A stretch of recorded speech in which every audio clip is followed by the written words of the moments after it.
Okay, we are back with Fallout New Vegas. Today should be the final day. We just missed it. This robot here was remarking at how wonderful it is to have an outsider here. I'm happy that we managed to raise the bomber in my lifetime.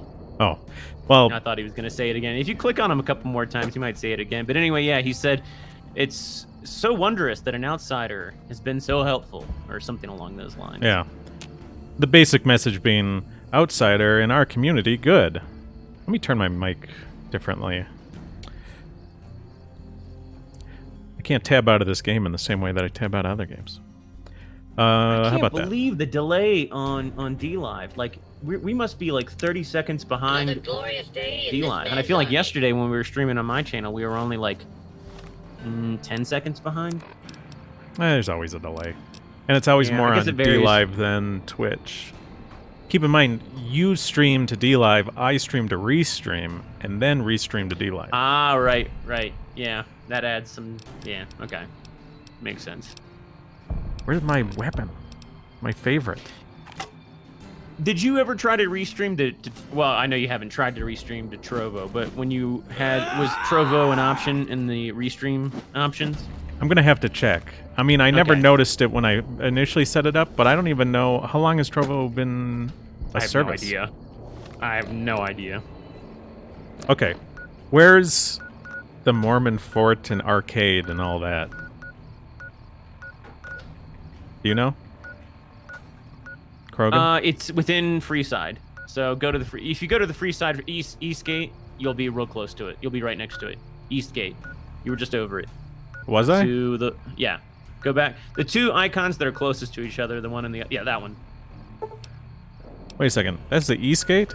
Here's the East Gate. Yeah. Here's the North Gate. Okay. You don't want to go to the North Gate. You want to go to the East Gate. Well, why is the East directly south of the North?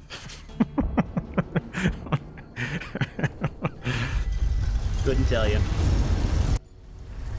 Oh, wait, what? It's still close enough. You might have needed to go to the North Gate, actually. I fucked that up, I think.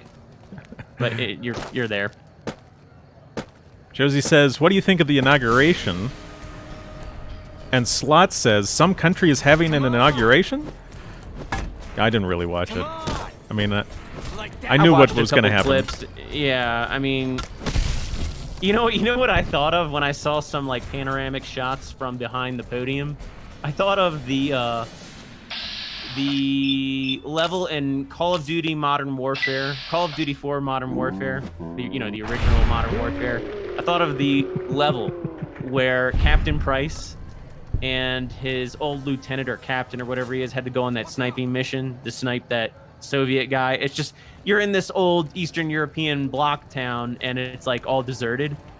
And it just had that same like deserted, macabre, like overcast feeling to it. So I didn't tweet anything out about it because I thought it would be dumb. But yeah, I mean, yeah, go straight. And then turn the corner and then turn right and you'll be there. Yeah, I guess it was the North Gate. I don't know why I kept thinking the East. I apologize. Of course, the map marker for the North Gate wasn't unlocked, I think, so it wouldn't have mattered. Yeah, it was. I moused over it. It's, like, look at your map. Oh, is that what the slash means? Yeah, like, you know I could have gone there, here and walked there. Yeah. Hello, ladies. It's a whole town of ladies. Cool lady. So you're looking for... Who are you looking for? Arcade? I think he's in this tent. Normally he is. There he is. Hello. Guess he gets some mocks on him. If you're looking for medical help, try the other doctors. I'm just a researcher. Not even a particularly good one. You would be surprised that to hear about a researcher in the middle of all this nonsense. What kind of research? Oh, finding alternative treatments for common illnesses and injuries. Stim packs out of barrel cacti and other fantastic improbabilities. As far as fruitless wastes of time go, it's quite noble in its aims. Okay, what's the goal? For the past 100 years or so, the followers have managed to get by using salvaged medical supplies from the old world. But the side effect of medical success is that more people live longer. Funny how that works. Eventually, we'll run out of hospitals to loot. We need new ways to produce those supplies, or maybe old ways if this research goes anywhere. You feel like your research would mostly be in books, not on cactuses You don't sound too enthusiastic. I'm enthusiastic about helping people, but nihil novi sub sole. Okay. Caesar can cite Cato to suit his purpose. Many people have spoken Latin. Some of them were quite pleasant. It's unfortunate that the language is now associated with the gentleman across the river. Oh, by the way, Schmerling, thanks for the diamonds. Appreciate it. Appreciate it. Do you have any commentary on Arcade's comments that he just posed just now? Well, I mean, so I know that Arcade will make these very surface level objections to Caesar. Like, if I had recruited him before the Caesar thing, like, you can bring him over to the camp, and you can even have him, you can give him to Caesar as a slave, right? Right. And he says things like, oh, Caesar's a pseudo-intellectual. He says this is like pseudo-Rome. It's not real Rome. He doesn't go on to say what's the difference between what Caesar's doing and what Rome is. It's just this, like, grr Caesar, grr this isn't real. There's nothing substantial in what he says about Caesar. Yeah, that's a nuance that I feel like a lot of detractors of other things you say would capitalize on in order to undermine your general overall message. Like, they would say, oh, look at everything that Embargo said about New Vegas. You know, he said that it has this subversive element toward, Roman history and European history and whatnot. And yet, in the end, the developers themselves used Arcade to tell the gamers that, this was all pseudo intellectualism. This was all pseudo iconography anyway. But I don't buy that. Yeah, I mean, his objections aren't meaningful in any way. He doesn't give us anything. So let's ask. It seems like it. Let's ask, see if he can give us any more. Okay. I don't know anything that the others couldn't tell you. Caesar was one of the followers. Before my time, of course. He wanted to rebuild the new world in the image of the old. A sad story of good intentions gone bad. In that regard, he's hardly unique. If you set aside his leadership capabilities, extensive knowledge, and ruthless cunning, he's just another jerk who steps on people to get his way. Did you have something you wanted to mention? No, we've moved on by now. It's fine. Okay. Where did you learn your Roman? Or Not from the Legion, Latin? if that's what you're getting at. Books, sheet music, gladiator movie holotapes, bits and pieces here and there. The followers have extensive libraries, but we all draw water from the same old well. Even Caesar. Nihi what? Oh, sorry. There's nothing new under the sun. If agave and mesquite were that miraculous, the locals would have figured it out a few thousand years ago. Yeah. Certainly. Why do you research instead of medical assistance? Not all followers are people persons. Besides, someone needs to do research. I have no problem with Julie sticking me back here. Out of sight, out of mind. There are worse things one can be, though I do admit it is a bit boring. Though it has a noble goal, I don't think this research will yield much fruit. No pun intended. Uh-huh. Why don't you come with me?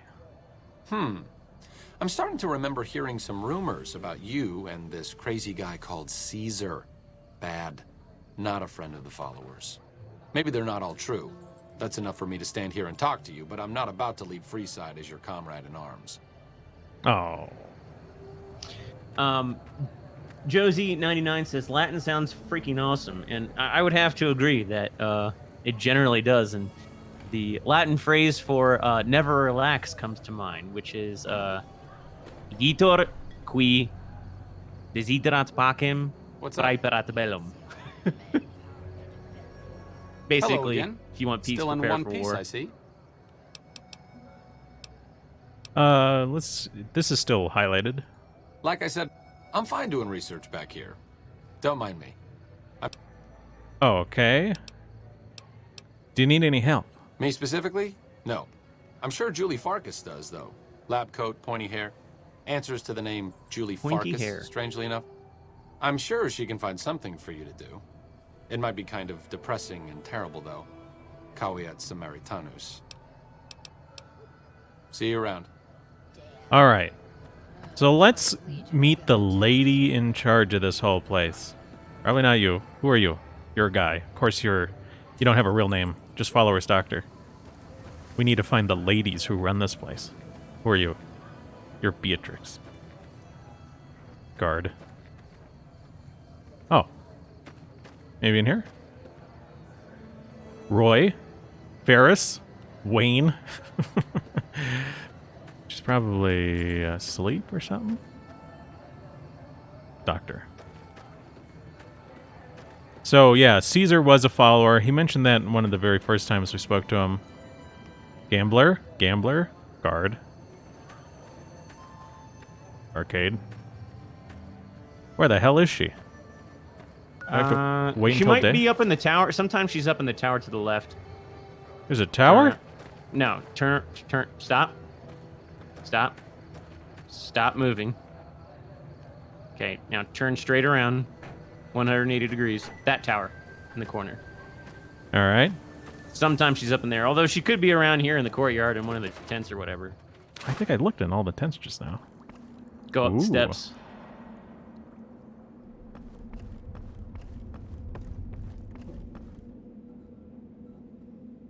Hey, snow globe. I think that's her Julie, there. Wake Oh, up. yeah.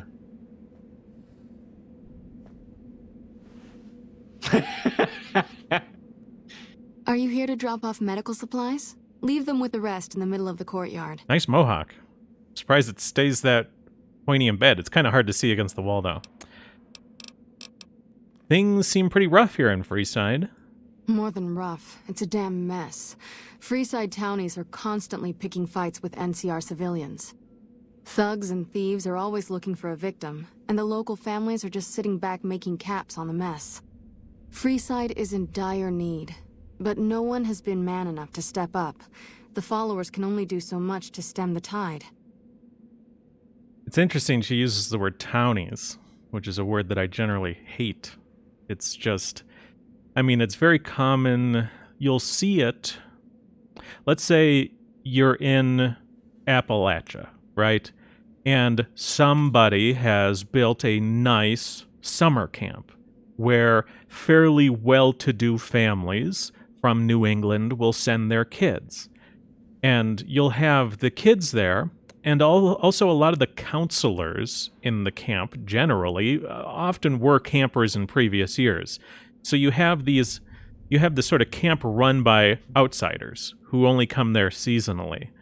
And a lot of times you have this word townie that's used among the counselorship and the leadership of the camp, who they use this word townie to refer to these like locals in a demeaning sense. Yeah. Like a townie is a you know, they Merriam-Webster- don't come here, you know, like we do, you know, in luxury. They live in this. Ugh.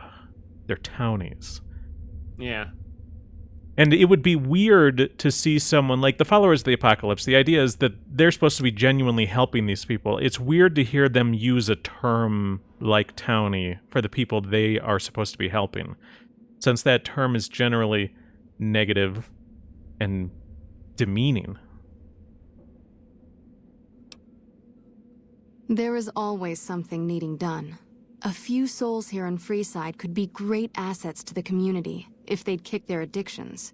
We need a regular supply of medicine organized, but the Crimson Caravan wants too many caps for what we need. Lastly, tensions between the townies and NCR tourists have been going downhill fast lately. A lot of innocent people will get hurt if things blow up.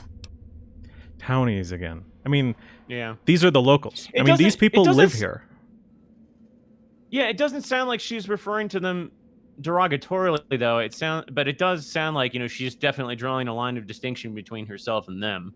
Yeah. Well, why don't she just say locals? It sounds to me more like whoever wrote her Yeah. lines Right. fundamentally probably grew up in a paradigm possibly where they went to a summer camp and townies were talked about and townies were these other people, and they thought of, you know, when they thought of themselves writing for this character who came in to help people, like, to her, they're the townies. This was probably written by like a white liberal savior person, like a person who had a white liberal savior mentality. Yeah. Like, oh, I'm gonna go in and I'm gonna help all these poor people and whatnot. Like this is probably a person who went on a Christian and I'm not being derogatory towards Christians here, but they probably, like, I remember traveling back to the U.S. a couple years ago and stumbling across, and I think I had an overlay flight to Guatemala, and there was like this Christian missionary group there, and it's like Guatemala's already Christian, like but they were like a different denomination of Christianity. Like I think Guatemala's majority Catholic, and this group had a different denomination, and like I just felt like they were being just kind of silly. It's just like, well, they're already Christian. Do you really need to go down there? Like, Yeah. you know, and anyway, we can continue. Yeah. Josie says, I'm kind of blackpilled right now. What should we do now that Biden won? Well, I mean, the thing is, anything that you previously thought was good worth doing is likely still good and worth doing. Anyone who you thought was good and worth supporting is probably still that way. Things haven't changed dramatically yet, right? It's really a question of what the next 4 years are going to be like. I think the biggest thing right now is worried about the internet censorship. Because, you know, Google and Apple and everybody else now knows that, you know, They can get away with anything. If it's only Josh Hawley in the Senate who's screaming for their blood, saying that they need to stop censoring, then, and I use screaming for their blood totally metaphorically, saying they need to stop censorship, well, he's just one senator. You know, he's got no institutional support. He's got no friend from the White House. He's got no real substantial support from the judicial branch. You know, there's very little to oppose ban waves, censorship, and the continued like banking problem where people are deplatformed from their bank accounts. That's my biggest concern, is how much are we going to see that increase? And well, somebody asked, Radical Zoomer asked, did Biden winning change anything? New boss, same as the old boss. And it's like that could be true. But the thing is, like, whether or not it's generally not going to be the same as before. We are not going to get the next 4 years being the next 4 years will make the last 4 years look somewhat milquetoast by comparison, I think. Like there are going to be changes now, whether or not that has to do directly with Biden himself versus Trump. I mean, everybody can argue about that night and day. I don't really care at this point. Like, I don't care. The point is that there are going to be very substantial changes going forward, and you know, internet censorship, like Embargo said, is going to be very, very ramped up.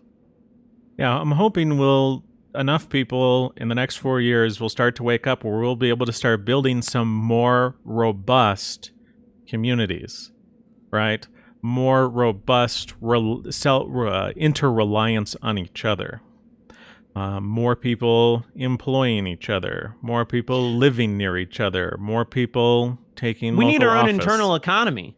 Yes. I mean, and I haven't read enough about how one goes about doing that, but various groups have done things like that in the past. You know, not to bring them up, but that group, whom I will not name at the moment, you know, they did that a lot. Well, a lot of groups do that. I mean, you look Right. at the United States, I mean, you'll go to San Jose. San Jose has a lot of Indian immigrants, people from India. And a lot of them want to shop at each other's stores. You know, help each other out. I mean, they know what it's like to go all the way from India to here, and so does their neighbor who opened the store, so that's where they're going to spend their money, and we're going to have to start doing that. I'm hoping as things get worse, that call goes out more. I'm hoping, Jared Taylor, maybe Red Ice, we can start to sort of make progress in that direction. Rates of injury and illness in Freeside are very high. Supplies don't last long. What do you need?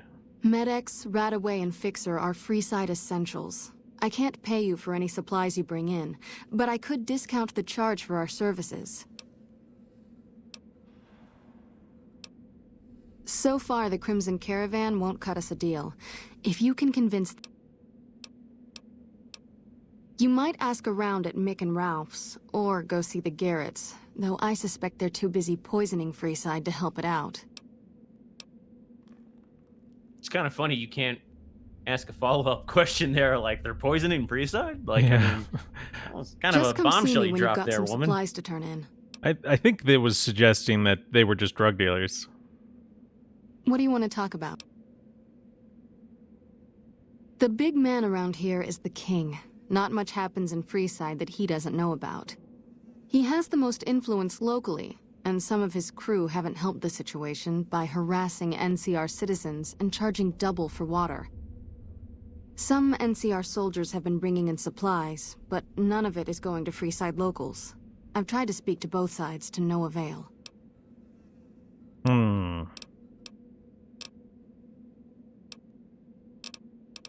Okay. Let's talk about Freeside. Tell me about your What did you your wanna views know? on these townies.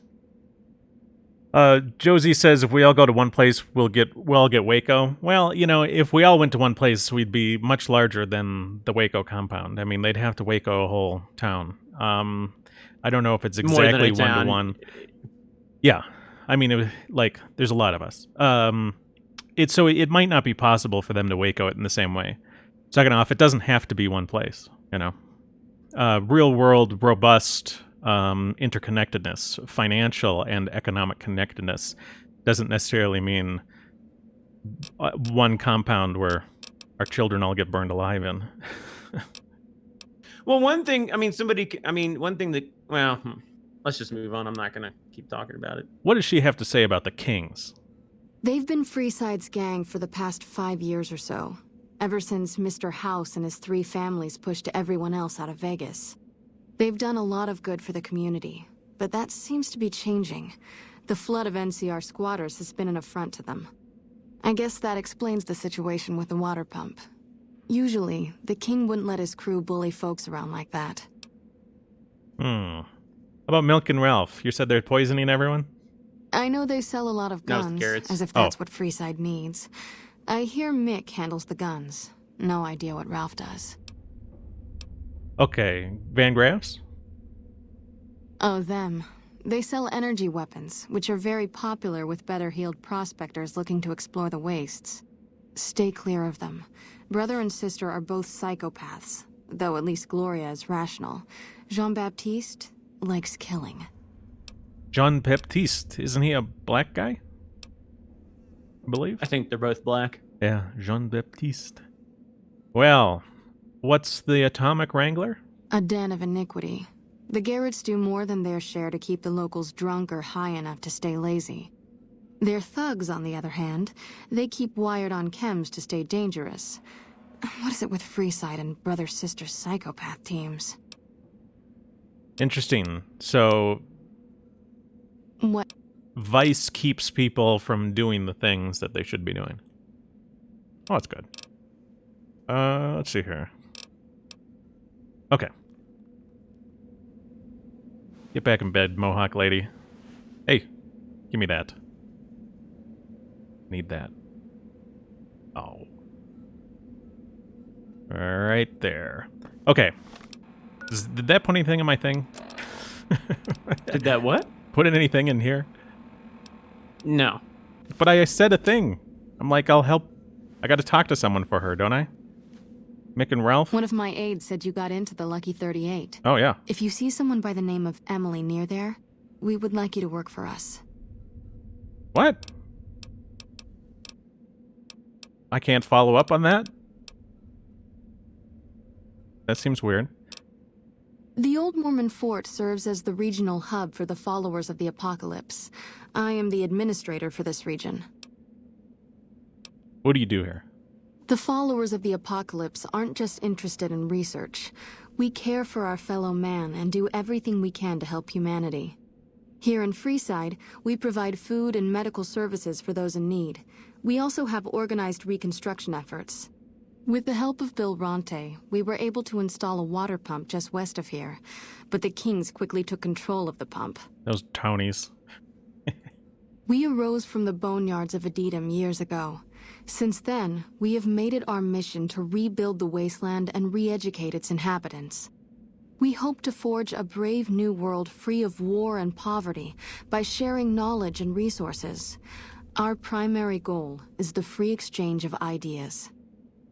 Really? Yeah, so they're like the polar opposite of the Brotherhood of Steel. Let's see. They Not, seem not to have the a polar opposite. Go ahead. They don't seem to be like librarians. They seem more like doctors. Right, but I mean, what she just said there, like they want to share, they want the free flow and exchange of ideas, whereas the Brotherhood of Steel feels that humanity is not capable of handling certain ideas and certain technologies, and so their goal is to go around and round up all that stuff and, you know, safeguard it. Josie says, what do you think of a skinny woman beating a huge muscular man in fiction? I mean, yeah, that kind of thing, as it's often presented, I think it's genuinely harmful. What? And you can see my video that I made where I basically argued that we should be consuming less fiction and more nonfiction media, right? Movies, music, all of the things. I think the constant... Boom. Oh, and I got this guy, too. Whoa. Whoa. All right. So we gonna get going? So, who's the... I don't know. Mick and Ralph. Where are they? Turn around. Turn right. Around the corner, and you'll see a shop on the left. I'm not sure why you want to do all of this side stuff, because I don't think any of it's really that interesting. Well, you don't think what we've talked about so far has been kind of interesting? Some of it, but I can't think of anything. Nothing comes to mind with regards to Nick and Ralph. President Kimball was. Chalk up another death to NCR incompetence. Looking for a fix, man? I got what you need. Oh, never mind.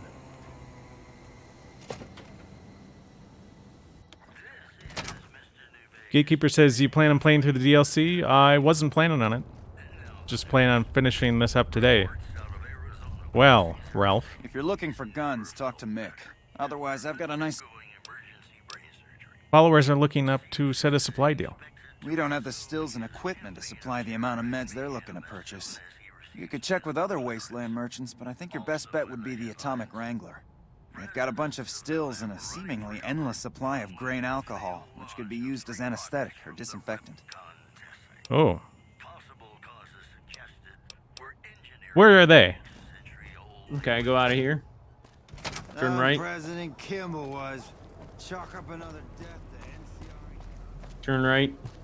And then turn left around the corner and go straight until you can walk through the doorway to... Well, just go straight for a little while. And turn left around the corner and go through the... Been left here? Yeah, like the wrecked bus door. Or wrecked train cart door. I'm not sure what that is. Yeah, I mean, it looks like a... I mean, I assumed... It was... well, that's definitely... This is definitely not a bus rail door. Car? A rail yeah, car. I'm thinking it's like gotta be some sort of passenger train. Yeah. So turn right on this corner and you straight ahead. Hungry? Thirsty? Horny? The Atomic Wrangler has you covered. Wow. See it? Yeah. And the Van Graffs are to the left, just so you know.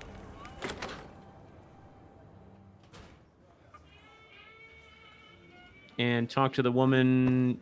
Well, usually she's down there, but I don't know what time it is. She might not be down here. You might have to wait. Yeah, wait until like 9 or 10 o'clock. There she is. I hear Benny went missing. I can't help but wonder what happened to him. Who knows? Let's see. The followers are looking for supplies. Interesting. Well, you're gonna need to speak with my brother, James. He handles all of the trading contracts and general operations. Okay. Till next time. Where the hell's he? Looks like the Legion are going I don't remember, but he's definitely in here somewhere. Gambler? James? No. My guess is he would be upstairs. These are all just bathrooms. Are you in here, not gonna James? be in the ba- James? No. James? Oh, okay. I think this is... Yeah, just more bathrooms. Yeah, go in there. Josie says, is the Fallout series very diverse? I'd say it's pretty darn diverse for what it is, right? Because, oh, Go up to the 3rd floor. so when did the bombs happen in Fallout? 2077, October 22nd, 2077? But Damn, son. wasn't where'd there you no find Heart this? Cellar Act or something in here? No, I do not believe, as far as I am aware, there was never any Hart Cellar Act or any civil rights movement in the Fallout timeline. Yeah, But that's just, I think that is just the fact of, that's just the product of writers not thinking about it. I don't think that was like an intention. They intentionally didn't mention a civil rights act and whatnot. Or that maybe they did. But either way, the culture kind of continues on as if there was one. I mean, it seems to be implied to some extent. I don't know where he's at. Again, though, I mean, I don't think any of this stuff is... Did you already play through this? No, but I heard that there was... Yeah, I thought we could get more stuff with the followers of the apocalypse after we helped them, and I thought we were going to get more out of them, you know? You better get out of here if you know what's good for you. Oh, I'm out. Did she just chase me all the way here? Yeah. Okay, well, you mentioned this before, and so did Nume just now. Camp McCarran? Mm-hmm. Yeah, go to Camp McCarran. Okay. We could do that. We can do Bitter You go Springs. 'cause through... You go through New Vegas for that? No. Look on your map. Scroll a little. See that gray dot? The circle dot? Or You mean this? yeah, it's somewhere around there. Oh. It's the airport. By the way, thanks for the So- diamond zoomer. So this way. Yeah. More or less. Yeah, you see that tower in the distance? That one? Yeah. Yeah. That's it. But yeah, so for anyone who doesn't know, Hart Cellar Act, 1964 or 1965? 65. 65. Basically, before that, there was a racial immigration plan to our From immigration. the 1924 Act, the Johnson-Reed Act. Mm-hmm. But after that, that's when we got immigration from everywhere. Not only did we have strict quotas on immigration, but we even restricted European immigration. Northwest Europeans were the favorite. It's not that we didn't have any Eastern European or Southern European immigration. It's just that Northwest Europeans, Germany, France, Scandinavia, those countries were favored expressly. So And that had I'm going to have to do put on an with NCR uniform for this, won't I? Yeah, you will. You should probably do that sooner rather than later. When's the last autosave? Ah, here we go. Do. Apparel. NCR Trooper armor. Okay.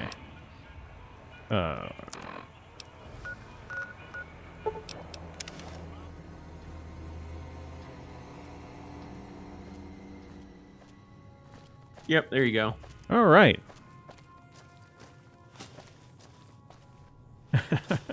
So yeah, given the fact that that change to immigration never took place, really what you would expect out of a Fallout world is a pretty darn white Yeah. community. Yeah, 90+% white probably. Yeah.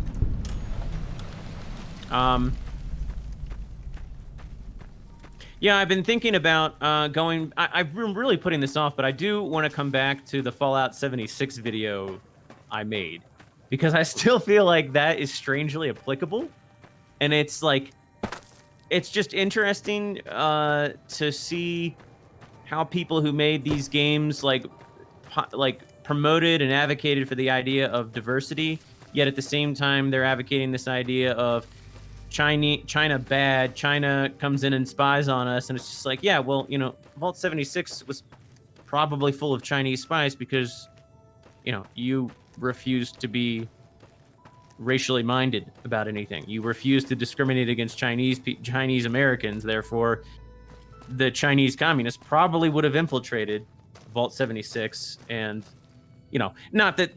It's just kind of funny that this vault was full of all of America's best and brightest, quote unquote, and it was full of all this diversity.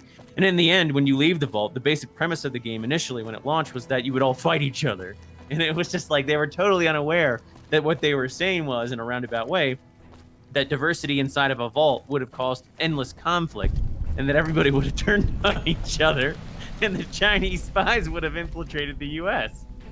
It's just, I don't know. I mean, again, they weren't aware of it, but it was definitely humorous. Then you have to add in on top of that the whole lack of a civil rights or 1965 movement, and it just, the whole idea that they would be diversity in that setting is just kind of hard to swallow. Yeah, I want to bring up an image real quick, just since we're talking about things here. Let's see here. China? This is why I love doing what we were doing yesterday with Adobe Premiere, because it's much easier to navigate Premiere in my experience than it is to like add images and whatnot via OBS. OBS. Yeah, it's certainly not easy, but I mean, I should have some of this stuff beforehand, but I didn't know we were going to talk about this. Boom. Right. Boom. Okay. So you might see on the screen here, this was a document produced for Congress, and they talk about PRC, People's Republic of China, recruitment, right? And they say the crux of the Chinese approach is not to exploit a perceived vulnerability, right? It's not that they're reaching out to Chinese Americans saying, "Oh, you need money? Don't worry, we can get you some money." What they're doing is ethnic targeting. Let me see if I can... Oh, I can't actually do that on the screen. Ethnic targeting to arouse feelings of obligation is the single most distinctive feature of PRC intelligence operations. So basically, you have, like, a professional spy from China, and they approach average, everyday Chinese people living in the United States, and they say, "You're Chinese, I'm Chinese, there's a land we come from, that land needs you, please help." And that's how they get recruited. So there is something to understand that if you bring in a foreign people with a foreign blood, they can hear the siren song of their blood and betray you for it. Right, and my understanding, I'm not an expert on Jonathan Pollard, meaning, I haven't read extensively about him. But my understanding is that, he was recruited by Israelis. Well, no, he might have actually sought them out himself, now that I think about it. But I do believe basically the same thing we know has happened to one degree or another with the Israelis. Jonathan Pollard might be, an exception in the sense that, he actively sought them out. But it's the same basic premise in the end. I mean, he told Wolf Blitzer in Wolf Blitzer's book on the matter that he felt a, quote, strong racial obligation to the people of Israel, unquote. And that's fine. I don't hate the man for that. Like, that's totally fine. But that just says to me that he's in the wrong place. Yeah. He was in the wrong place to begin with. Well, it says that there is a common thread of that throughout all of humanity, and if you attempt to make a society that ignores that thread, you can get punished for ignoring genuine parts of human behavior. Let's see what this guy says. If it's bad news, you can take it up with the Colonel. If it's good news, it better involve some dead fiends. What do you know about the fiends? Pack of drugged-out killers. They're addicted to every stim, every pill, every psychoactive enema on this fucked up earth. I've got 3 fiends I want dead, and I don't give a goddamn how it gets done. That sound like something that interests you? Oh, this is kind of woke. Oh, really? A little bit. Like, I think there's a fiend, a female fiend who's like a real badass, and she has like all these dogs that are her little minion. I don't know. It's not that woke, but it's just Give me their go through names. it if you First want. one calls herself Violet. God knows why. The name is the prettiest thing about her. Spends most of her time with a pack of vicious dogs. Then there's Driver Nafai. He's fast and he's brutal. Killed about a dozen of my men with a goddamn driver iron. Hence his name. And finally, Cook. Rapist, pyromaniac, and damn good chef if you believe the fiends we've captured. Probably the craziest of the lot. I'm not gonna feed you any bullshit. These aren't your common Vegas trash. They've all killed good NCR men, and plenty of mercs too. You go after them, any of them, you're in for a hell of a fight. So, which one is it gonna be? Let's go after the woman. Violet it is. Wish I could give you more advice on how to bring her down, but we know less about her than the other 2. Just watch out for the dogs. She raises them herself. Might as well be their mother. I never leave her side. Good question. Fiend territory is southeast of here, but they range all over the area. None of them stays in any one place for long. Anything else? One more thing. If you want the full reward, you need to bring me a recognizable head. My superiors need proof they're gone. That means no headshots, no decapitations till after they're dead, and no damage to the face. If you want to be safe, aim for the chest. You bring me a head that looks like a rotten tomato, people will be doubting, and I won't be authorized to pay the entire bounty. Good luck to you, and don't get careless. Okay. Let's keep talking to more soldiers. Did you have something you wanted to say? Radical Zoomer writes, I wonder if someone could get hired and make something quote-unquote inadvertently based, or if they'd be on you real quick, or be on you quick. Well, see, that's kind of what I was talking about yesterday with Call of Duty Ghosts. I think in some ways they were, I don't think they set out to make something that was inadvertently based, but there were aspects of that game that were inadvertently based. And I think the reason why that game didn't get a sequel wasn't because of a crappy multiplayer per se, but really because of I mean, I'd have to go back and look at the reception of that game, because some people might have had a point that just overall it wasn't a... Let me guess. You got work for me, right? Well, you're too late. I just quit the bounty trade. As soon as I pick up some caps that Daughtry owes me, I'm out of this scrapyard. Oh. Is he supposed to be famous? Well, shit. Feel free to stick a knife in the old ego. Thought I made a name for myself around here. Guess that's as good a reason as any to quit this stinking trade. No glory. No easy money, no women, and no glory. Shit. I'd settle just for the women. Okay. Well, I don't know if he's going to say anything interesting here. What are you going to do now? Simple. Gonna make myself some easy money. I got a plan. Once I get my caps from Daughtry, I'm going to head on over to Gamora and win big at cards. Oh. There's not as many people playing at Gamora, so that means I've got better odds of winning big. I got this figured out. All this is kind of dumb. I would go inside and talk, because there's a Legionnaire who's captured, who's inside being interrogated, and there's like a whole mission you can do with that. So if you're gonna mess around here, I might do that.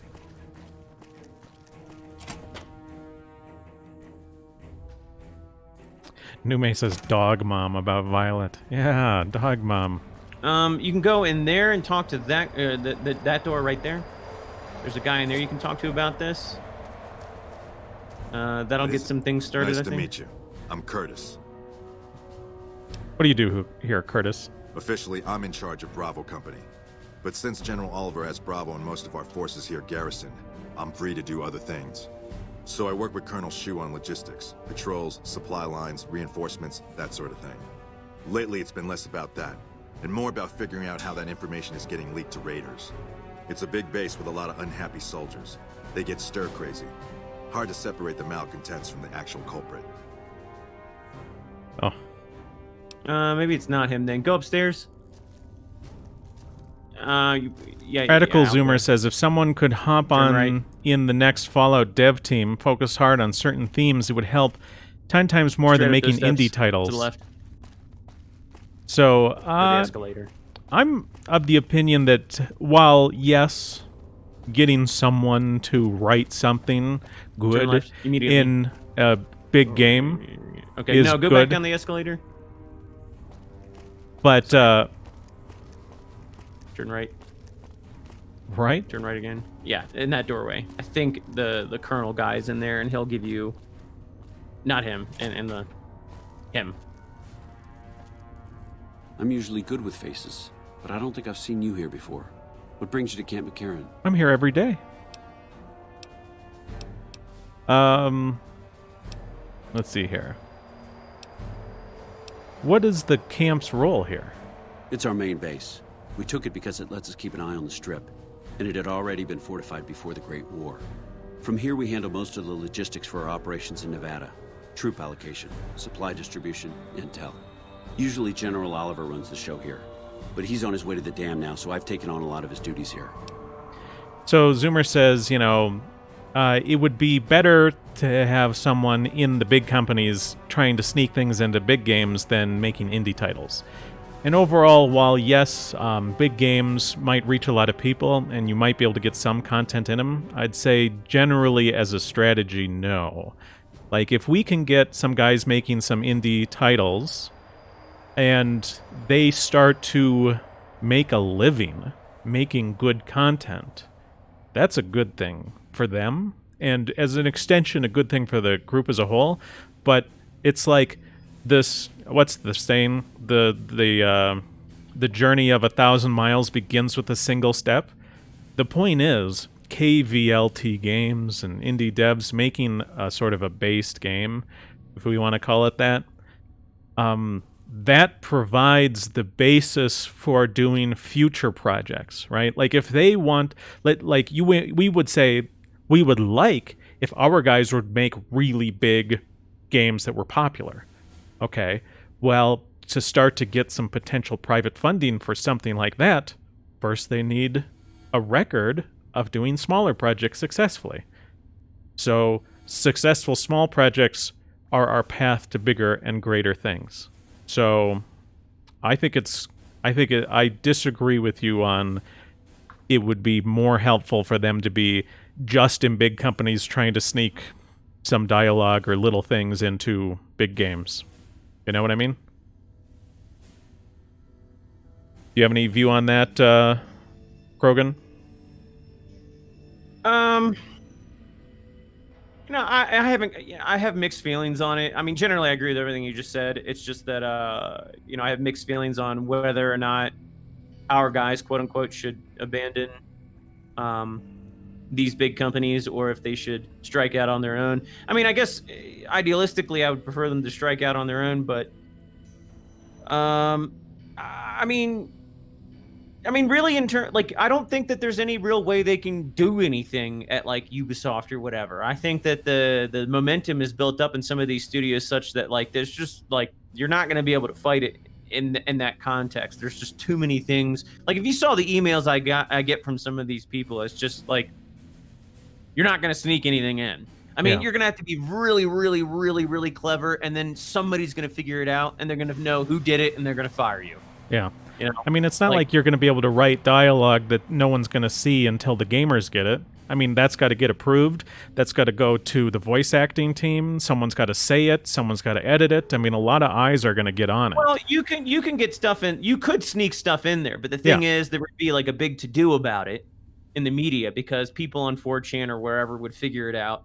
And then somebody at the studio would say, well, who put this in here? And then they'd come to your desk and they'd ask you a bunch of questions. And, you know, I mean, like, it's like, you know, you get little, you know, like the texture artist that snuck like a penis on some kind of thing or whatever at a asset farm studio or whatever. I'm sure they got a talking to, you know, and they probably got fired, you know, like, I just don't think that, I don't know. I just have doubts about that strategy. Yeah, Zoomer says, I guess it's the difference of grassroots fan bases versus infiltrating an existing project for quick growth. Well, it's not quick growth unless your infiltration leads to usurping the developer, right? Like if your infiltration leads with our guys becoming the creative directors and the CEOs, then yeah. But if it just leads to them being texture artists and dialogue developers, then no. It's not any growth really. What I'd like to see is for our guys in the gaming industry to try and get some sort of small dev studios up and running, and it can be part-time work for them, right? They keep their full-time jobs, they keep their livelihood, they keep the money they need for their family, but then they get the part-time studio going, and once the part-time studio can produce a product and give them profit, then they might be able to go full-time with it, and then go to bigger and bigger and bigger projects. Because I think that's how a lot of studios actually today start. Part-time project that become full-time studios. I'm here to provide support. You don't cook by any chance, do you? Farber's doing his best, but it's hard to manage an army with half my staff in line for the latrine. Honestly, we're fighting a lot of fires right now. The Fiends keep pressing their position from Vault 3. We've got the Legion breathing down our necks across the river. We actually took an officer alive last week, but so far he hasn't spoken a word. Uh-huh. I bet I could make him talk. I have Lieutenant Boyd on that already, and she's excellent, but I think she's hit a wall. Talk to her if you like. See if she has any use for you. Her office is right above mine, but I think she might be interrogating right now. So she'd be upstairs on the other side of the building. Okay. Well, goodbye. Bye. That's what I want to know about. I mean, it's just crazy that, like, you know, they've just let some guy who wandered in off their wasteland go interrogate one of their, like, prized and, you know, like, captures. It's just, turn around. Up the escalator and to the right. When he said the other side of the building, he meant here to there? To the right. Oh, yeah. Wait. What? Yeah, that didn't make any sense. Yeah, it is on the other side. I see the door. Yeah, so it's here door. to there, not there to there. Yeah. Okay. No, wrong way. Oh, so it is over here.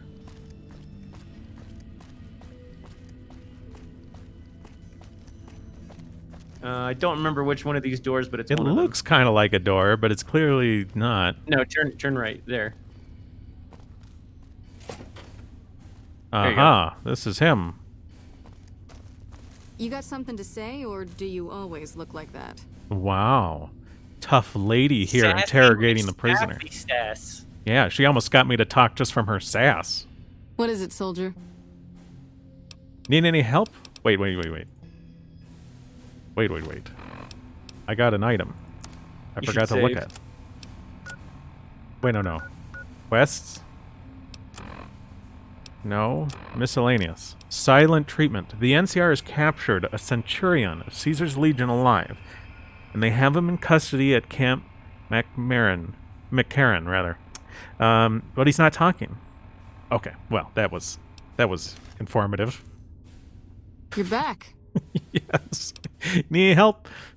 Sorry, this is state business, what I'm working on. You'd have to do a lot more NCR ass-kissing before they'd let you help me with this one. Well, actually, the guy downstairs said I could do it just now. Not big on reading name tags, huh? I don't see anything. That's okay. My name is long and difficult to pronounce. Ready for it?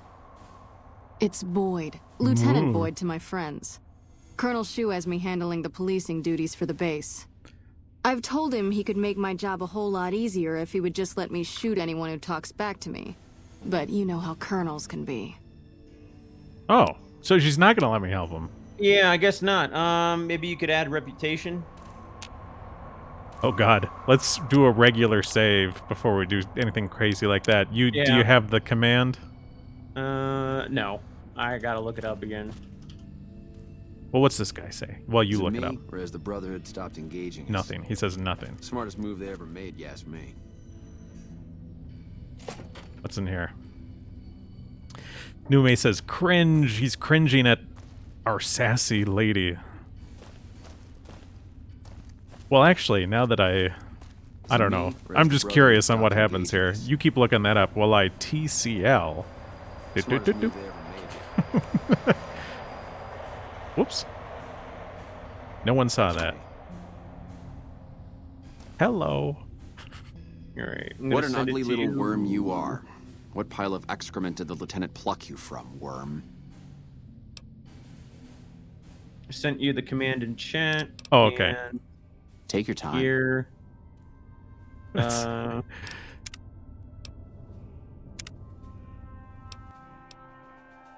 Alright, and here is... Oh, you sent it on the- Discord? Okay, 1 second. Yeah. Remember, you're not supposed to say that. Oh. Yeah, that's the code for the faction.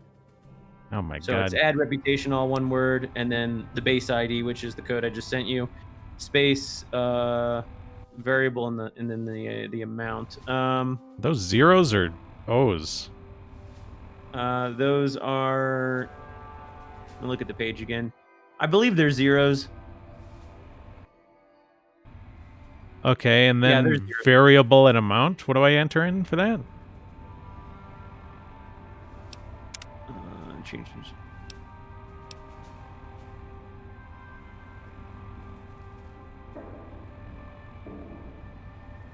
Radical Zoomer says, of your post-apocalyptic, or of your, post-apocalyptic jobs, what's the coziest? Well, I'd say in New Vegas, it's probably like Brahmin Rancher. You know? You just raise the cows and defend them and bring them in for slaughter. What's wrong, Schmerling? You don't like this? I think the variable would be 1 for fame and 0 for infamy. So it's add reputation, all one word, the base ID, space, and then 1 space, and then the amount of reputation or fame you want to add. And you could just do, like, I guess, like, just 10, or maybe try 5 or 10. Okay. You're back. Need help?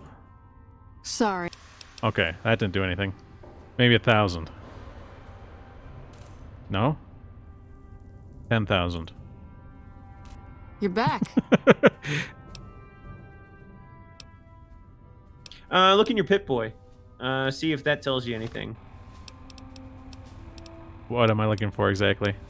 Go to stats. Oh, stats. Yeah. General? General perks. Status, maybe? There's usually something in your Pip-Boy that'll tell you like what your faction status is. Oh, really? I thought there was anyway. Well, I mean, there's these. I'm not looking at the screen now. I just have Novak the Strip and the Boomers. Okay. I don't know then. Hold on.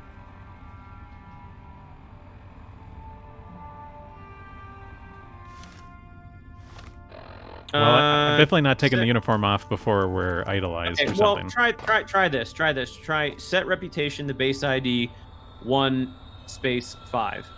So set reputation, all one word, space base ID, space 1 space 5. Okay. Hello. You're back. Okay, need any help? Sorry. No, it didn't do anything. I don't know. Yeah, I don't know. Then this is what I'm being told by the wiki. Okay. Well, let me just toggle no clip and see if we can talk to this guy a little bit. Whoop.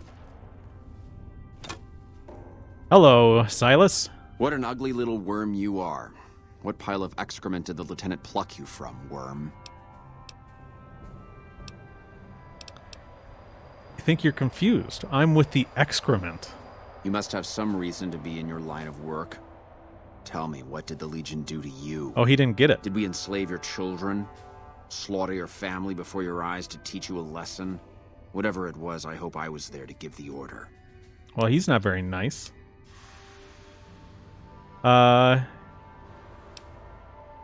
wonder what happens if I... Oh, okay, I can't actually end this. Somebody says in the chat that the uniform might be interfering with it. Yeah, but if I take it off, I'm going to be attacked.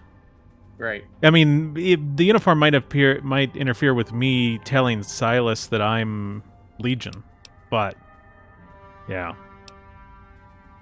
You must miss giving orders. Foot soldiers of the Legion are trained not to have to think for themselves, to have conflict removed from their minds. They kill themselves to evade capture because they are not trusted to make such a decision rationally in the heat of battle.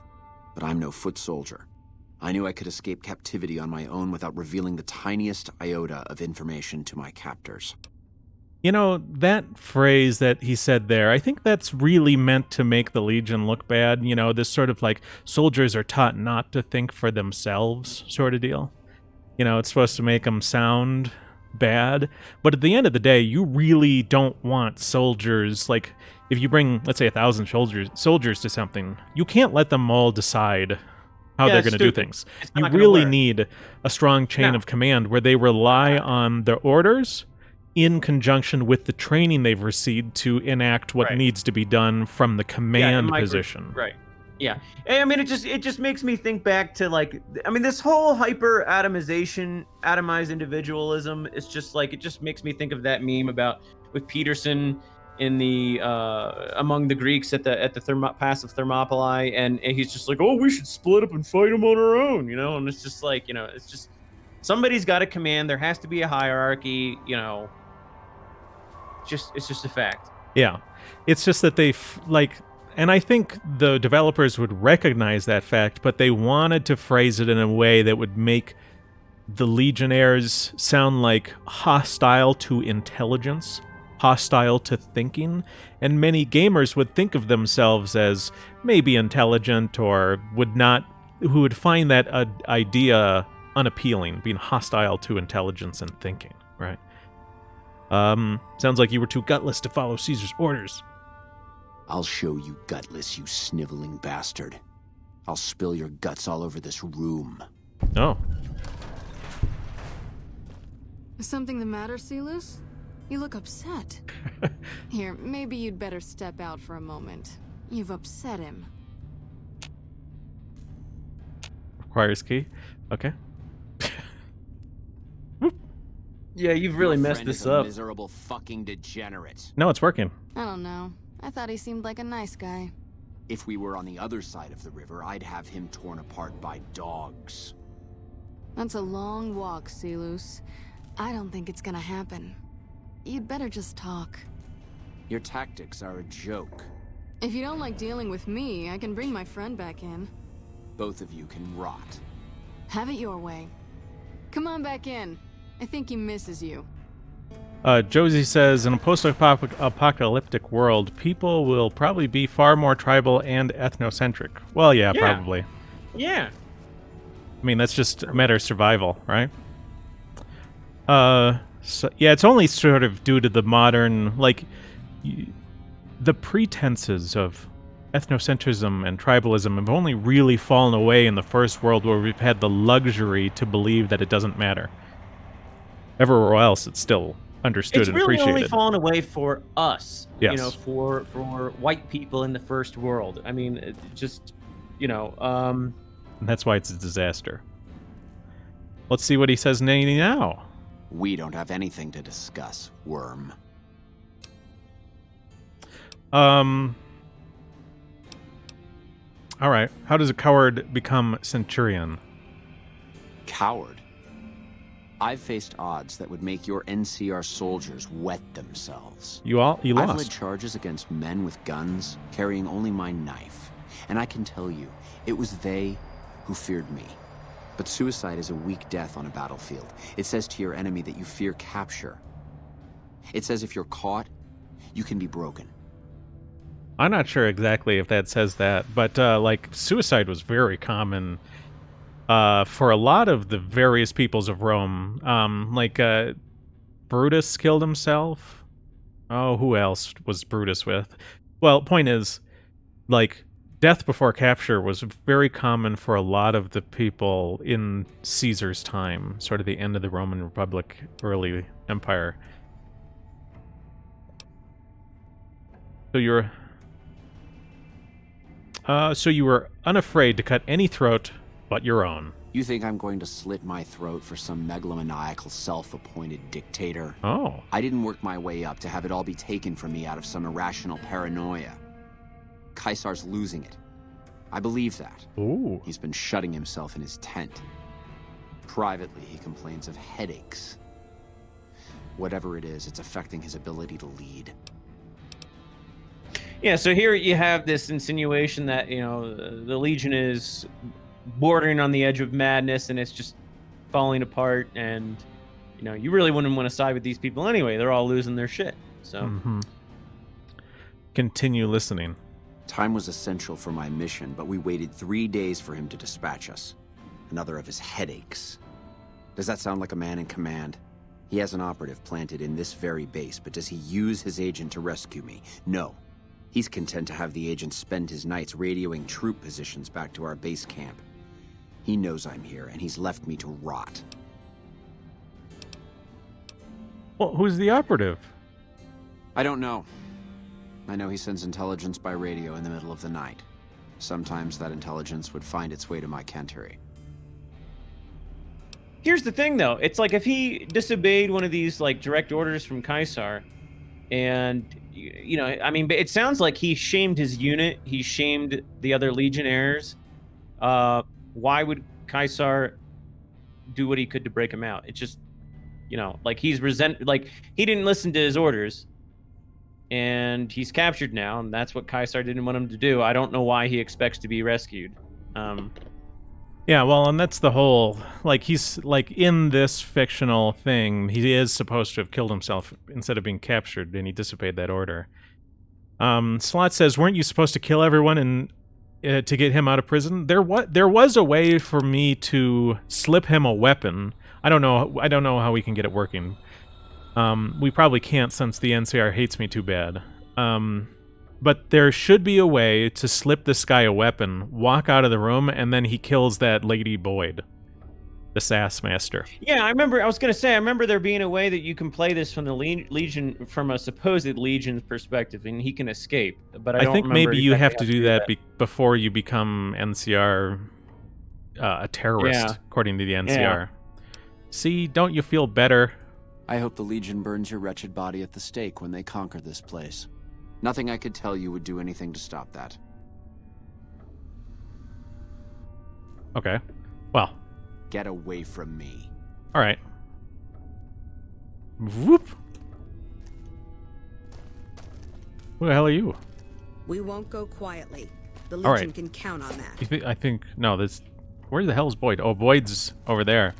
Maybe she'll say something to me, since I did the thing, even though we're not supposed to have done the thing. I don't think there's anything else very interesting here at the base, to be honest. I mean, there's a couple NPCs outside that you can talk to. Like, there's a lot of traders in this camp. Like, I mean, there's some storyline with that, but I mean, honestly, well, once if I can, I'll try and. He's downstairs. What do they say? We still haven't. He's downstairs. Yeah, no, that's why I was asking what they said. Nothing. You're going outside. No, they said something. I just couldn't hear it. But, well, once we, where is Boyd? Escalator. I don't think she's supposed to be down here. Also, why is that guy going? Oh, who are you going after, Boyd? Yeah. She just walked out of the room, like, earlier. When you left the Legionnaire, she was there. Yes. Well, that was a long time ago. Okay, we'll go... If you want to talk to her again, you go all the way out. Yeah, you go back to where the Legionnaire was, that way. I don't think she's in here. Well, she wasn't here when I walked out, but we'll see if she's here now. Oh, there she is now. You did well. I don't know how you did it without putting a scratch on him, and I'm a little disappointed personally, but it saved the NCR some face. And it could save us more than that when all is said and done. I'm gonna talk to some people when we're through here. This is about double the standard fee we'd give a consultant, but from what I saw, you're more of an artist. So think of this as your commission. I'm surprised the, hey, fame. I'm surprised the mission worked so well, considering I was just clipping through the window. Supposed to, right, yeah. There wouldn't be any safeguards in check because, I mean, they're just assuming you're on console and you're not going to enter. I mean, you know, from a game mechanics standpoint, you have no way to gain access to that room without them flagging the NPC handing you the key. So, I mean, it kind of makes sense that it worked. Yeah. All right. Well, I think we can go and finish the game now, since there's not much else going on here. I would reload to before you did all of that, just to ensure you didn't screw anything up. I doubt that anything did screw. I think it was a quick save. No, I did a regular save here. Well, I could pick any of these, really. But this is the one that I did. Okay. Before we did all the console commands. All right. I mean, yeah. All right. Let's go finish the game. I'm interested to see the ending, too. You know, when it tells you about what happened after the courier left and blah-de-blah. World map. You want to set your quest? Another kill to my name. Uh-oh. Come on. Oh, that was dumb on your part. That's okay. Just reload. Forgot I was dressed wrong. They just don't... These guys are such... they're such fashionistas. Take off the uniform. I was wearing the wrong clothes and... Take off the uniform. Yeah, well, once I'm outside. Give me a second. I'm gonna have to open the Pip-Boy when I'm outside anyway. Alright. Item. And don't put on a Legion outfit. Why? Because you won't be able to fast travel. You'll go immediately into combat. Oh. Map. I don't even know if I have one. Oh. I have to leave. Never mind. Okay. Oh boy. This... So I can fast travel with the NCR uniform and then fast travel to the Legion place. Okay. Yeah. First so, to like, Good Springs. Yeah. Mm-hmm.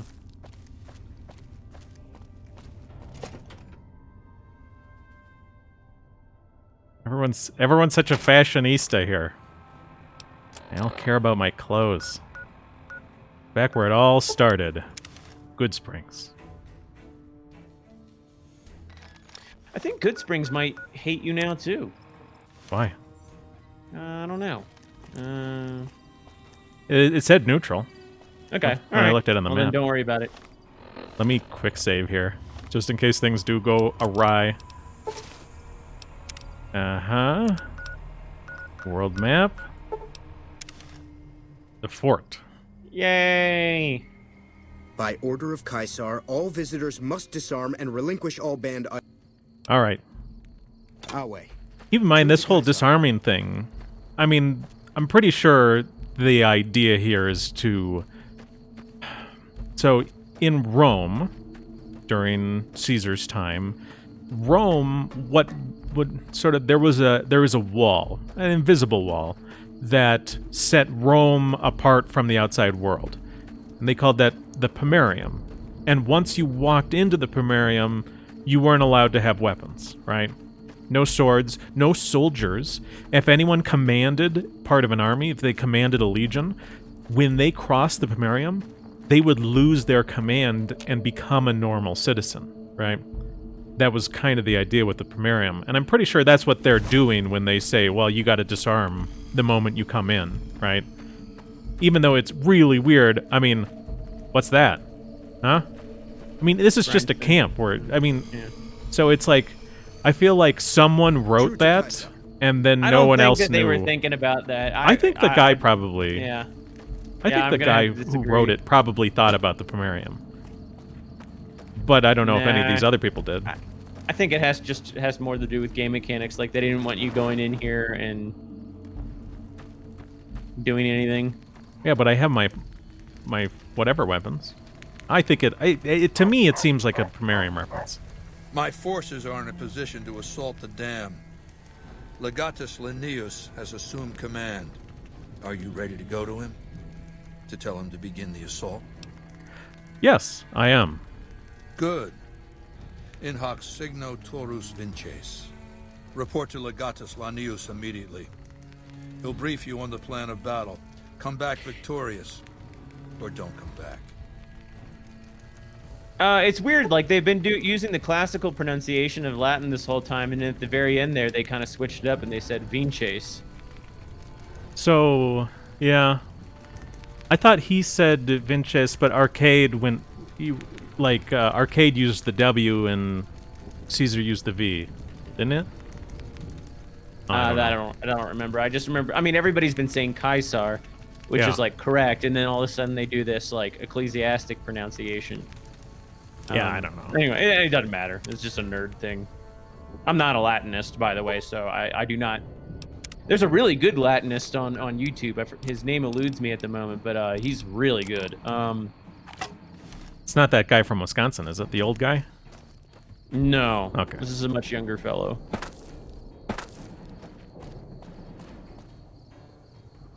I'm not supposed to go out that door, am I? Okay, wait, let me bring out my quest. Quests. Report to... Okay. That way. You got God mode on? Yes. All right. Offensive username says, if a writer wanted to reference the Primarium, they would have directly referenced it. Yeah, I suppose they could have...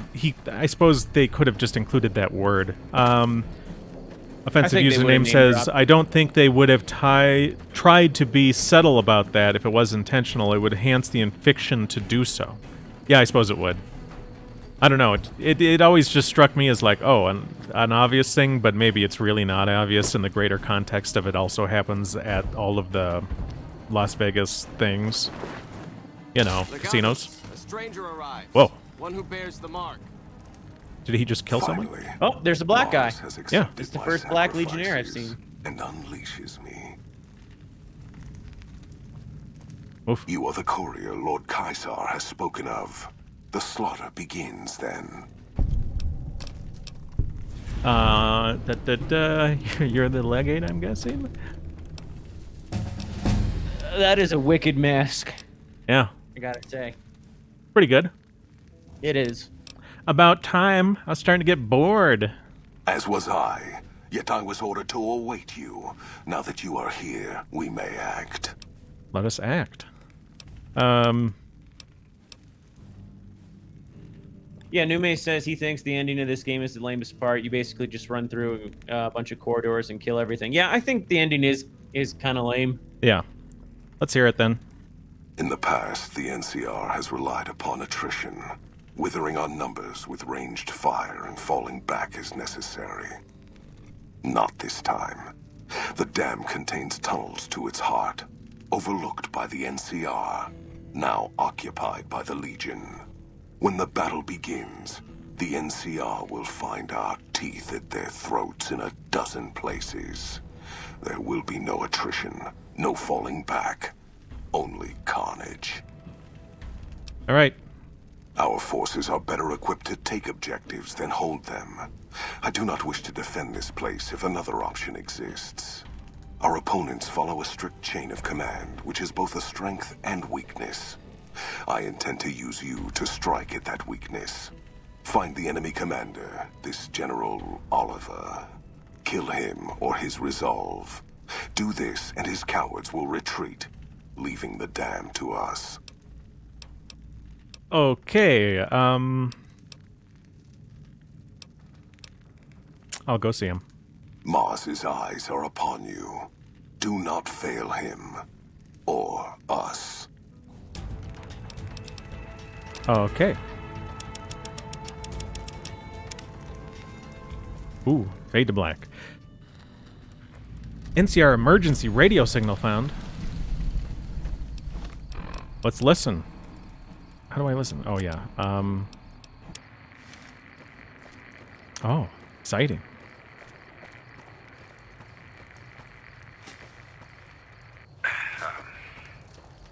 Am I broadcasting? I'm broadcasting? Shit, okay.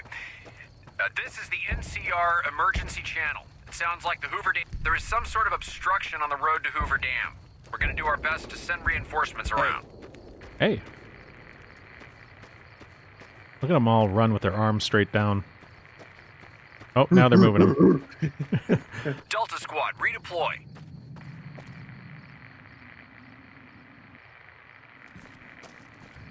Do you have the music turned off? I don't know why there's no regular music. Yeah, it's weird. There's like no music. There is music for this. I swear, there really is. Oh well, don't worry about it. Location Bravo, Bravo Charlie. Yeah, I think there's some epic music normally. Yeah. Yeah, I mean, there's no point in combating any of these people. No. No, really, have we you want to ever get been to to the Hoover last. What was that? Have you ever actually been to Hoover Dam? The real one? Yeah. Yes. I was a child, though. A long time ago. Delta Squad, redeploy. Oh, yeah, I suppose the radio does turn off music. I guess. How about now? Oh, here we go. Here we go, yeah. Music. Man, your popping is just atrocious. I don't remember it being that bad. Hello, ladies. Oh.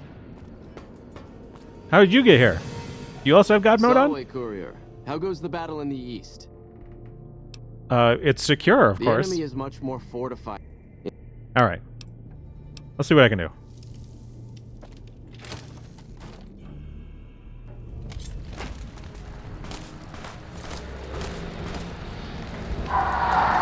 Whoa, that's loud.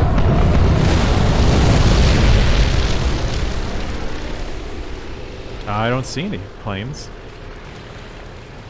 I don't think that they showed him. What's that say? Where? What? I don't know. Where something gone America? I don't know what that's about. Yeah, I don't know. Do I go in here?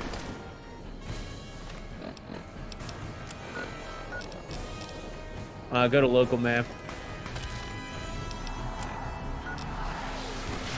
I mean, I can go into this tower. Just keep going straight and go into the building, the circular. All right. Building there.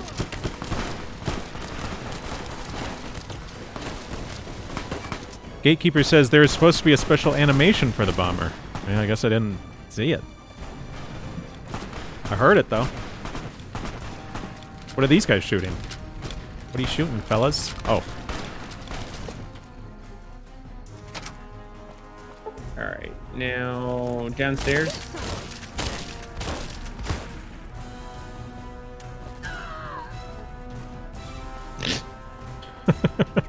I think you take the elevator there. Alright. Now we gotta go through all these power plants. This is the long part, as far as I remember. Which is it, downstairs or upstairs? It's pretty sure it's downstairs. Okay, I'll jump. Yeah, there it is. So we gotta go through, like, 4 of these or something? 5 of these? Yeah, and it's it's kind of bad because like you're not really incentivized to explore any of this area. Like, if you're part of the NCR, I think there's a mission you can do here. I don't know. It just felt like this fleshed out for. I mean, it's not really that fleshed out. I guess it's pretty barren, really. Yeah, I don't think there is really much to find in these things. I think it's just like. I think their intention is, by this part in the game, you've gathered weapons, you've gathered all these things. Yeah, you want to use them all. And, like, here's your chance. Go ahead, use them. Yeah. The hell is this? Oh, here it is. So you I must remember. be the courier the reports mentioned. Pass this message on to your commander. Hoover Dam will not fall while I still draw breath. The dam is almost taken. This battle is far from over.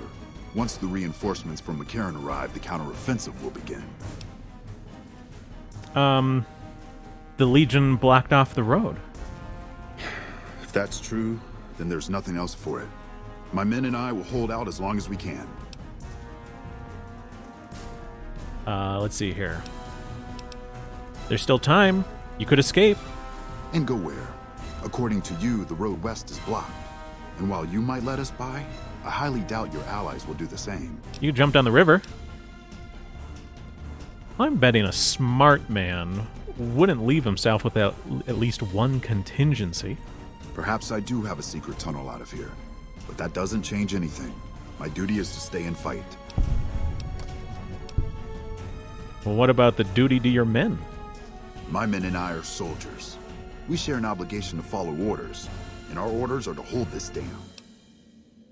The dam's lost, General.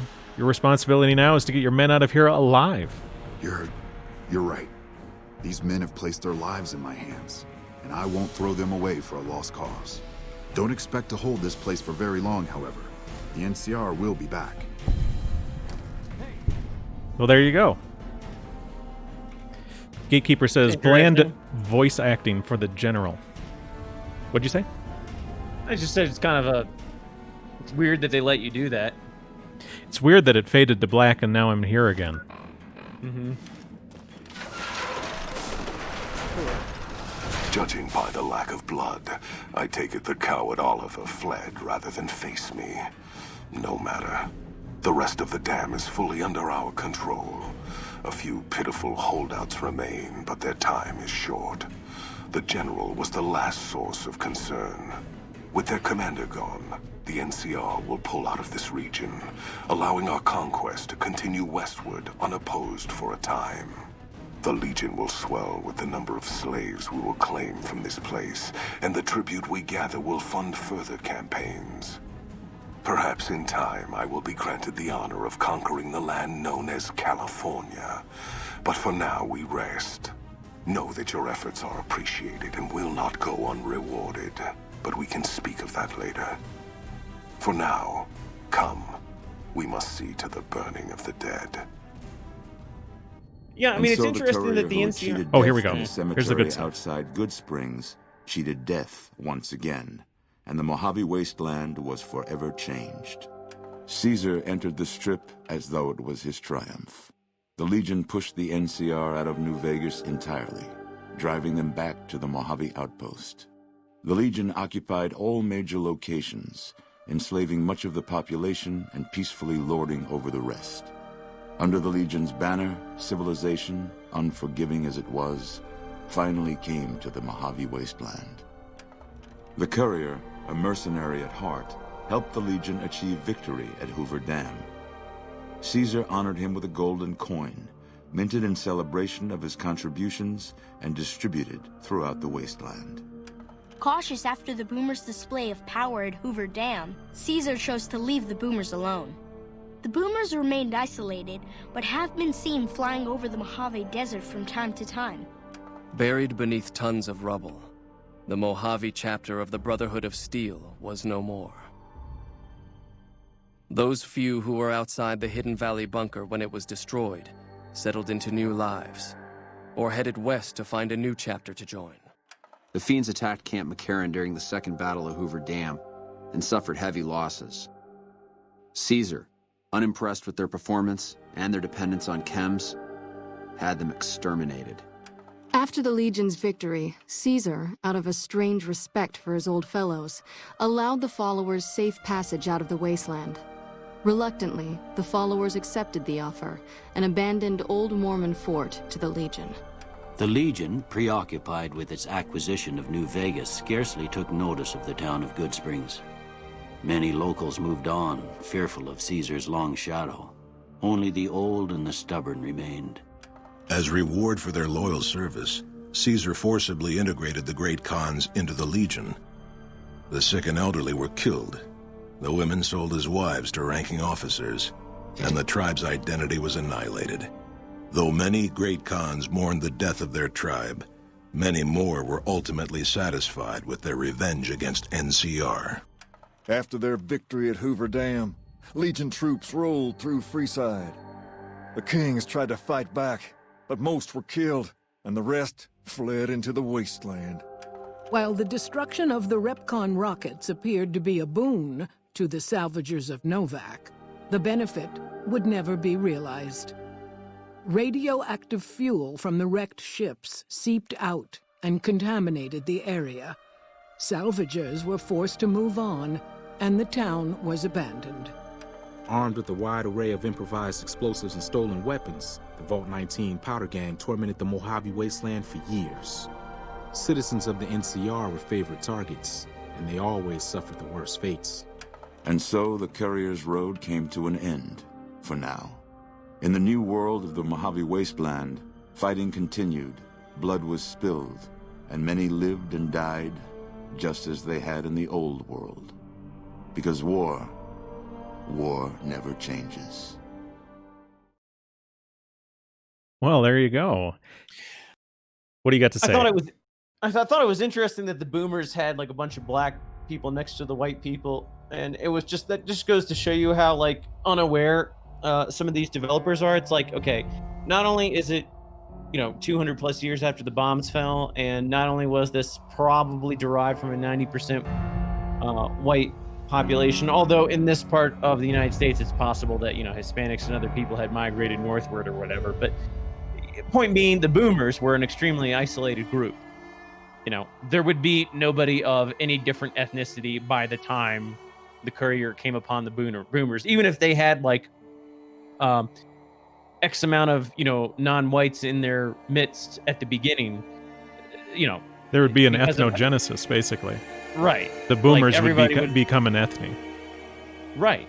Everybody would look the same. Everybody would be like, everybody at the boomer camp is probably like no further removed than like third or fourth cousin. Yeah. They probably have about that many people. And they would probably be as similar to each other as Icelanders are similar to each other. Yeah, if not more so. Yeah. If not more so. Because Icelanders, there's 300,000 of them. Yeah. I mean, and that's what's terrifying when, the little Jewish groups there, advocate for diversity in Iceland and whatnot. It's just like, well, Iceland's got like 300,000 people. Like, they're a very, very unique ethne, and you could literally wipe them out by doing that.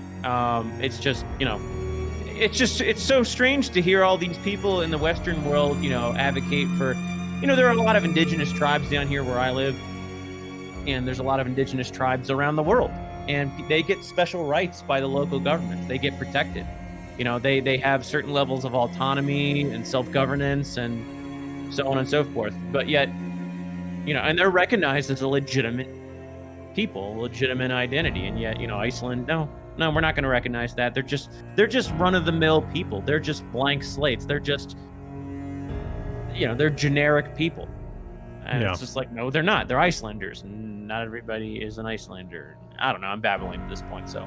Slot says Icelanders was 2,000 years ago, not 200, right? Iceland was settled about 1,100 years ago, 11 or 1,200 years ago. And it would have been settled through a somewhat homogenous, mostly Norwegian population, largely. Right? Actually, I looked into a lot of this. Oh, did you? Yeah.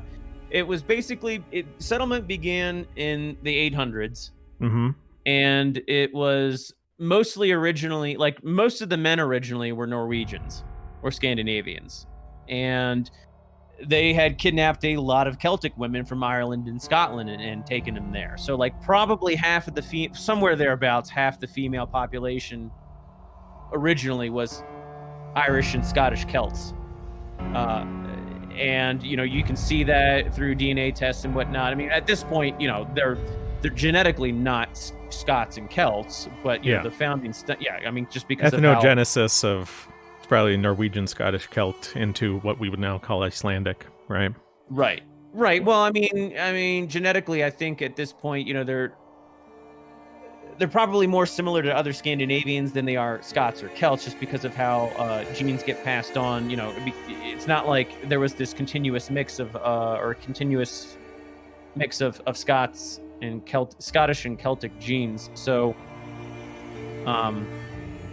basically, what's left over at this point, I think, is mostly just like haplogroup markers.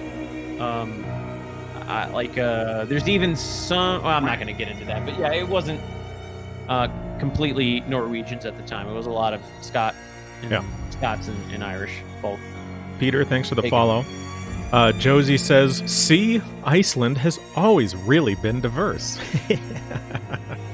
Right. Yeah. That's just, I can't stand it. I mean, I hate how people push that notion. It's like, okay, well, if we're going to push that notion, then we can say the same thing about all kinds of other groups. I mean, the Bantu, Africans aren't really Africans, because during the Bantu migration, they went and they raped all the Khoisan and Pygmy women, and they had, some offspring from that.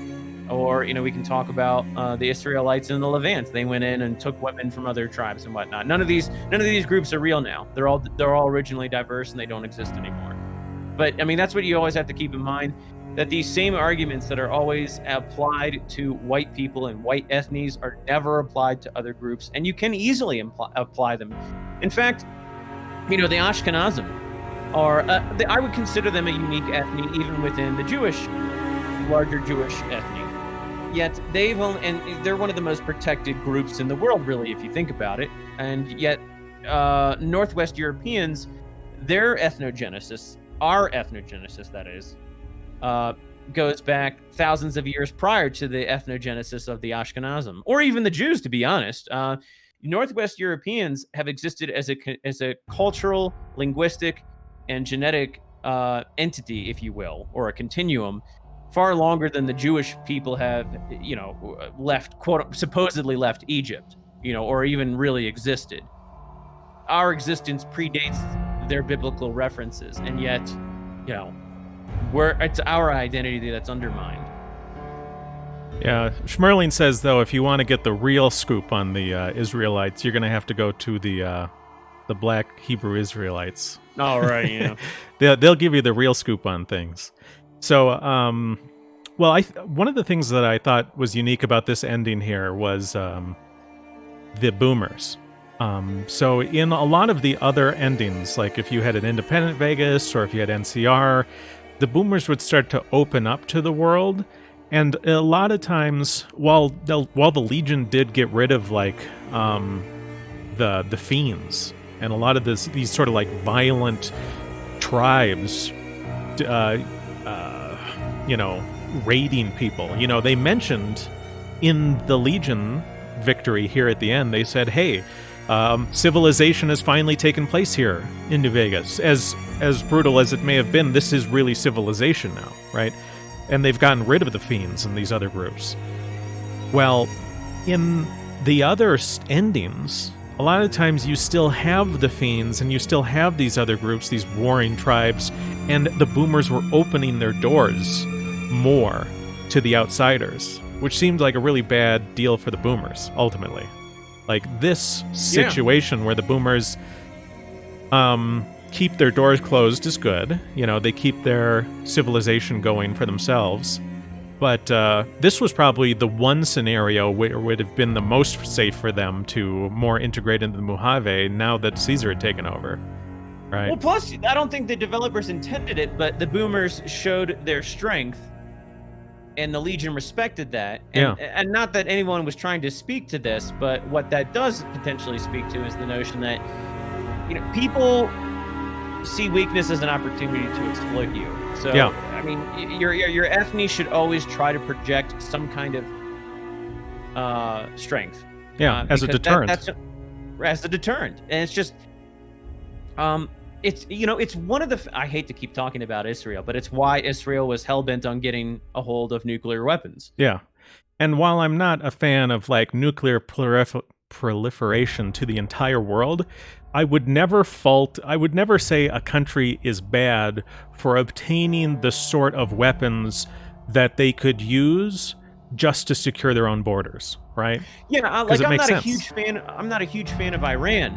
But given what has been going on in the world, given the geopolitical situation in the Middle East, and what the U.S. military-industrial complex has done, what Zog has done, and all of that, I can't blame Iran for wanting to get a hold of nuclear weapons. They want to ensure that their society continues onward, and I don't know. I know a little bit about the Greater Israel Project, but I don't know if it truly. Wants to annex the land mass that encompasses Iran, but again, I just don't blame the Iranians for wanting to come up with some way to defend themselves, because there are a lot of people who have it out for them.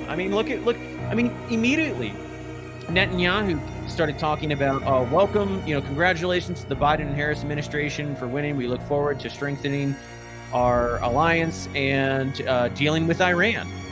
He just put that out today. It's just immediately, new administration, already Iran, is front and center, and it's just, So I can't blame them. Gatekeeper says everyone knows why Iran and the Democratic People's Republic of Korea, North Korea, need nukes. Yeah, I mean, like, I get that. I get the deterrence. I get the nukes are like sort of an ultimate deterrence. That being said, you know, at the end of the day, the Democratic People's Republic of North Korea probably doesn't need ICBMs, right? Intercontinental ballistic missiles to attach their nukes to. I mean, to defend your border, I don't think you need nukes, but to defend your border, really you need more short-range things to deal with regional... well, I don't know that anybody really has it out for North Korea. No. Not that being like said, Iran, anyway. It's not bad to get things just in case. But, like I said, I would never fault a country that wanted to obtain the force needed to make it unattractive for some outsider to try and take from you, right? But yeah, I mean, Schmerling brings up the Sanson option, and that's an option in Israel that has some pretty dark implications. It's like if Israel were ever really, really under threat, it's possible that they would take some pretty drastic measures, and not insofar that they would want to defend themselves. It would be like, well, if we're going to go, you're all going to go. Yeah. So. Well, but other than that, you know, I'd say when you look at this ending, you know, as much as they demonized the Legion in this game, and they really tried to make them bad guys, and they are, like, the game's under their control, so they make them the bad guys, you know, and they make their slavery as unappealing and offensive to the gamer as possible. But even then, at the end, when you look at the actual ending, this is not the worst ending for this region. This region of the world is going to have some stability now, and some building up. And a lot of groups, like the Fiends, who would oppose the building of civilization and would instead sow chaos, well, they're gone now, because the Legion doesn't tolerate that. I mean, this is a good thing for this region. They still wanted to say bad things about the Legion. That's why I think the Good Springs thing is in there. Once the Legion comes in, they're like, oh yeah, Good Springs becomes like abandoned, and only the old and stubborn are left. It's basically a dying town now. But there's no reason. Like, the Legion doesn't pose an existential threat to Good Springs in the same way they do to drugged up gangs. I mean, they have no problem with people just farming.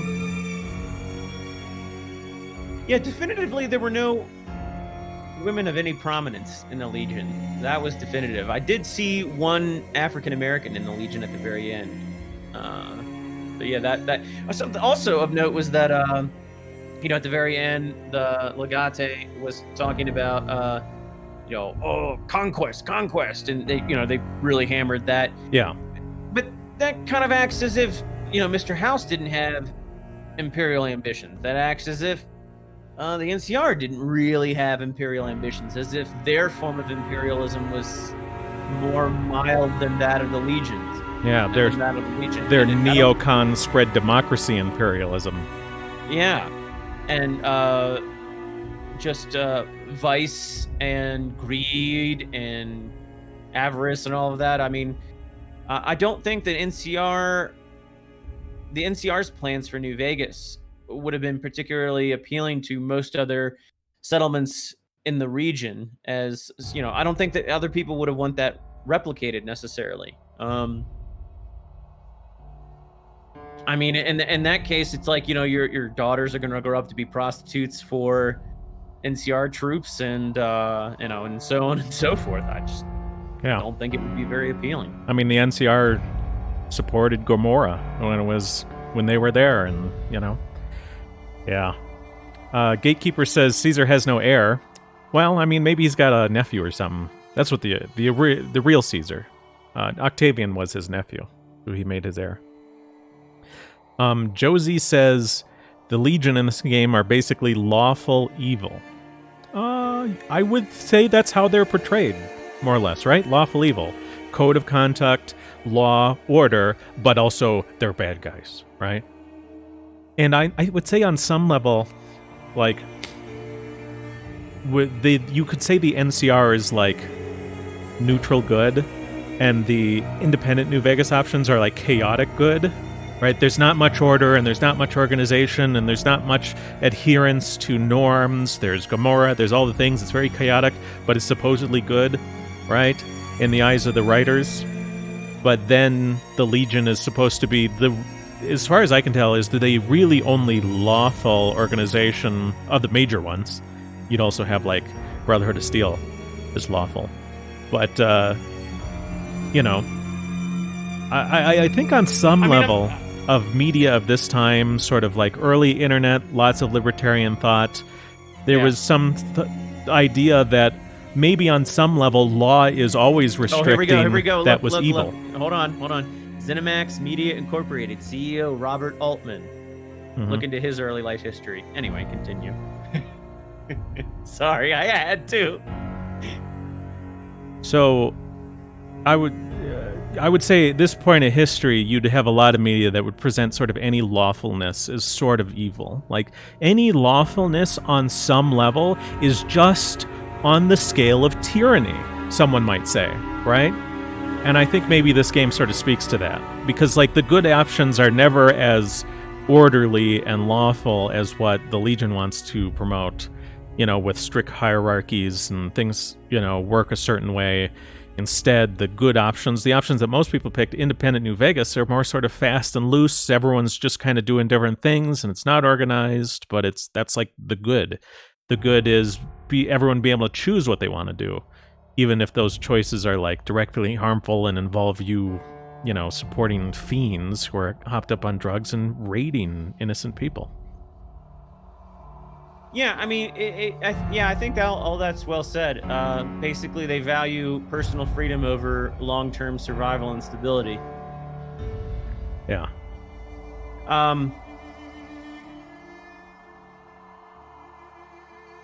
I don't know if you want to talk about this, but somebody's asking if you think Sauron is actually the good guy. He's just trying to bring industry to Middle Earth. No, I wouldn't say that, but I'd be curious to hear what you had to say. I don't understand Sauron enough to judge him as a character, I guess. I'd have to refresh my knowledge of Lord of the Rings and Sauron. Slot says Dungeons and Dragons deconstructs the Antifa narrative by saying they're lawful good. I don't understand what you mean. Antifa, I don't know.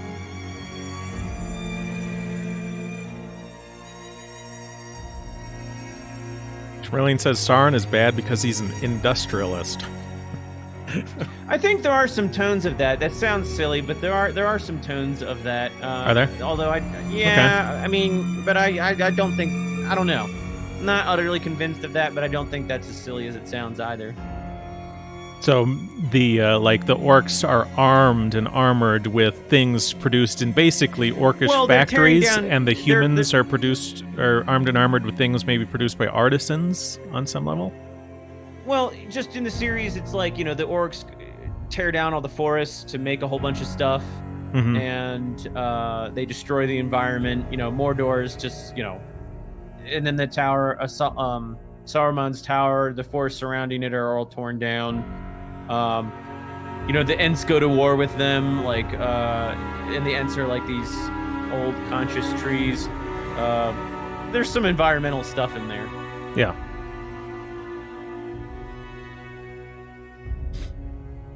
Schmerling says Gandalf was basically Middle-earth Uncle Ted. As in, anyone who doesn't know Uncle Ted, that's just a slang term for Ted Kaczynski, who is the Unabomber, and he's got his books about industrialization and its consequences, and he thinks it's a bad thing, and he's interesting guy for sure. He made, who did he have? Did he have the New York Times print his manifesto? I believe it was, yeah. I do think it was the New York Times. But you can find his manifesto pretty much anywhere online now. You can get a PDF of it, and it's sold on Amazon, I think, as well. Yeah. The Industrial Revolution and its Consequences for Society, I think it's called, or something along those lines. Yeah, and he's got newer books, too. He's got, like, from the last decade or so, he's got a couple books and as far as I understand, they're going to touch on the same issues, but maybe not be so long. If you actually watch the old Saturday Night Lives, where they made fun of him, they made fun of him mostly because his thing was so damn long. His manifesto was like 10,000 words or something. In one of the SNL skits, someone was dressed up as the Unabomber, and they're like, "Oh, did you get my love letter?" It's like, it's this whole stack of papers. I hate Saturday Night Live. It used to be good. A little bit, at least. Weekend I don't know, update. The more I look back at everything, that very few things do I look back with a scrutinous eye, and very few things pass the scrutiny test nowadays for me. Yeah. The Dick Van Dyke Show is one of them. Dick Van Dyke Show was very funny. I just think it was wholesome. I mean, sure, it was funny, but it was very wholesome for the most part as well. Is this the longest credits of ever? What's happening? Well, they are long, but I think we should take advantage of this time to announce the game we're going to be playing next. Oh, yeah. We certainly could announce our next game. The game will be starting next Wednesday. Same time. Just a new game series. Analyzing the next game. Slot says 1/4 of the stream is credits. I thought they would end at some point. So, the next game we're going to be playing is Fallout 4. That's right. We're continuing with Fallout for now. Just following up on the next game. I'm very interested in, like, the Railroad. The Railroad is sort of like, for anyone who doesn't know Fallout 4, you have, what are they called? Synths? Synths, yeah. Yeah, synths. Synths are like humans, but they're robots, right? You got robots, right? And the Railroad... Androids. Yeah, androids. And you got this railroad, who's obviously sort of a reference to sort of the Underground Railroad, who's trying to help out the synths, even potentially at the detriment to people. Putting non-humans over humans? That's not as far-fetched as you would think for these sort of... in the modern day, you can just look at the people who sort of hate their own in-group. I think we're going to see some parallels. So we're going to be playing Fallout 4. The Railroad in starting Fallout next week. 4 is full of spiteful mutants of grade A, unequivocal, unapologetic, spiteful mutants. Yeah. And then there's like these, even if you play through as a Brotherhood of Steel, they stick in quite a few insinuations that, yeah, you're kind of evil, yeah, you're kind of fascist, yeah, you're kind of authoritarian, and that's kind of bad.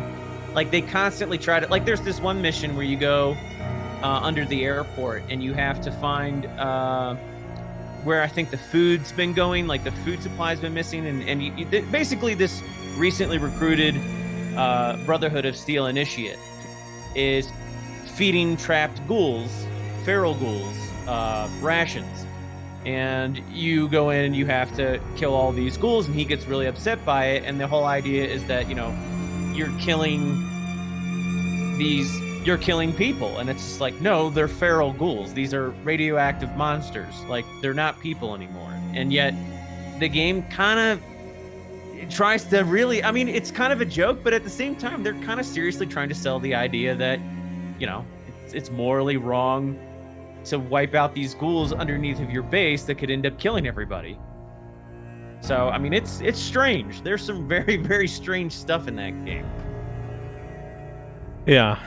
It's weird stuff. Let's see here. Merlin says, are there any mods you can install that will make cheesing it easier? Well, it's still I'll still have console stuff that we could use. But, yeah. All we need is console commands. There's some mods that I'll want you to install for stability, but other than that, you can just console command everything. Is this it? Is this the end? I think this is it. We're seeing the Havoc physics engine stuff, so that's usually a signal that it's at the end. Fallout.bethsoft.com. Oh my gosh. I'm surprised they don't use multiple songs. Like a lot of movies now, if the credits are long enough, they'll use 2 or 3 songs during the credits. Here they just... Or more, yeah. They'll just put the same song on repeat the whole damn time. Now what? Now we just return to the main menu. Oh! Congratulations! Would I like to return... like the load a save? No, I don't want to load a save. Well, there you go. We're finished. We defeated New Vegas. We took it over for Caesar. How about that? We defeated postmodernist neoliberalism? Is that yeah, what we defeated? I think we did it, guys. The world is saved. All right. Well, it was interesting. You know, we got to see a lot of things. I thought the boomers were very interesting, this sort of insular community. And there was this messaging that was like, oh, well, we need to open our doors. But why? They really had no need to open their doors. And at the end, they didn't, given the path we took. And it was ultimately probably the best for them. Of course, the town of Nipton was wiped out, a totally degenerate town. We got to talk about what degeneracy is on a sort of societal level. Yeah. And we got to talk about, I thought that that conversation we had today about lawfulness being sort of implicitly associated with evil.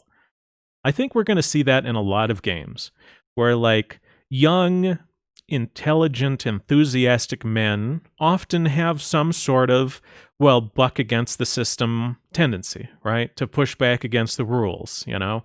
And sometimes rules do need to be pushed back on if the rules maybe aren't serving the purpose they were originally designed for. That being said, there's sometimes a sort of an overtone of rules bad, lawfulness bad, order is bad. We should want beautiful, colorful chaos, not strict, rigid, gray rules. And I think that comes out in the games, including this one. You got anything to say before we end this, Krogan? No, just stay tuned for tomorrow. We'll stream Cyberpunk 2077 again. I think it might be the last one. I think we might be able to end the game by then. And I just want to test out some stuff with entropy and whatnot, because I think I'm going to be using that going forward and just trying not to use the D-Lab donation system, because if you were watching Embargo and I stream last night on my channel, midstream they manually I got an email and they had manually X-tagged my stream midway through. Yeah, so they tagged them as X-rated. So, and that's not allowed to receive donations. So anyone who's not following Krogan on Twitter, make sure you follow him. I'm sure any announcements you have about the future of your channel and entropy and all that, you'll hit us up on Twitter, right? Yeah. Yeah. All right. Anything else? Nope, that's it. Offensive username says, games generally do promote the idea that lawfulness is bad. Games play into a power fantasy and tendency for gamers to just do whatever you want anyway. So obviously, in that case, laws would be sort of an inhibition to the gamer's power fantasy. Yeah, I think there's some element of that. But anyway, well, see you guys later. Have a good day. Peace out.